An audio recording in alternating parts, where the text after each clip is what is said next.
हम यूजीसी के विरोध में खड़े लोगों को तो कुछ कह नहीं सकते हैं, क्योंकि जिनका नुकसान हो रहा है वो तो विरोध करेंगे ही।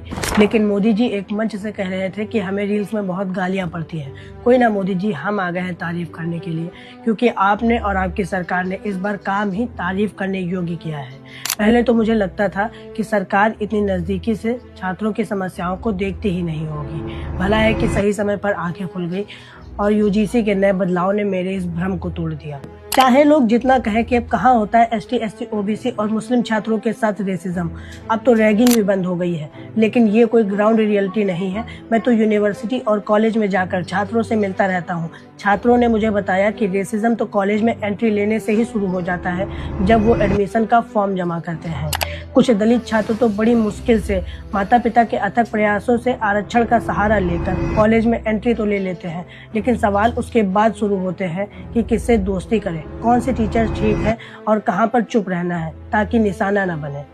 फिर भी छात्र निशाना बनते हैं अपने नाम और सरनेम की वजह से। यूनिवर्सिटी ग्रांट्स कमीशन यूजीसी का डाटा बताता है कि 2019 से 2024 तक 704 यूनिवर्सिटी के 1553 कॉलेज में कुल 1160 जातिगत भेदभाव की शिकायतें दर्ज हुई हैं। ये वो केस है जो कि यूजीसी के नज़र में आए हैं। इसके अलावा इक्वल अपॉर्चुनिटी सेल और एसटी एससी सेल के जरिए जितनी भी शिकायतें सामने आती हैं, वो मामले तो अलग ही होते हैं। ये आंकड़े सिर्फ रिपोर्टेड हैं। असल में प्रभावित छात्रों की संख्या इससे कहीं ज्यादा है। कई छात्र तो डर, शर्म और आत्मविश्वास की कमी से शिकायत नहीं करते हैं और कई मामलों में छात्र आत्महत्या तक कर लेते हैं। तभी तो हमें कभी रोहित वेमुला, तो कभी दर्शन सोलंकी, तो कभी पायल ताड़वी, तो कभी आयुष आसना, तो कभी अनिल कुमार जैसे नाम सुनाई देते हैं। ये मैंने वो नाम लिए हैं जिन्होंने जातिगत भेदभाव के चलते आत्महत्या कर ली है। मार्च 2025 में शिवम सोनकर, जो कि बनारस हिंदू यूनिवर्सिटी बीएचयू के एक एससी दलित छात्र हैं, जो कि पीएचडी में एडमिशन लेने के लिए संघर्ष कर रहे हैं।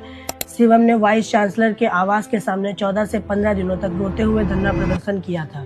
ये 13 जनवरी 2026 को विश्वविद्यालय अनुदान आयोग यूजीसी की नई गाइडलाइन, जो कि समय समय पर स्थिति के अनुसार बदलती रहती है, इस बार यूजीसी का बदलाव इसका एक बड़ा लक्ष्य है।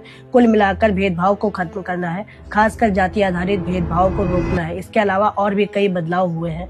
मैं तो छात्र नेताओं से कहूंगा कि इस बदलाव का समर्थन करो और इसे अच्छे से कॉलेजेस में इम्प्लीमेंट कराओ, ताकि आपके भी सर से थोड़ा सा बोझ कम हो जाए और छात्र भी जातिगत भेदभाव के डर से दूर हटकर पढ़ाई पर फोकस कर सके।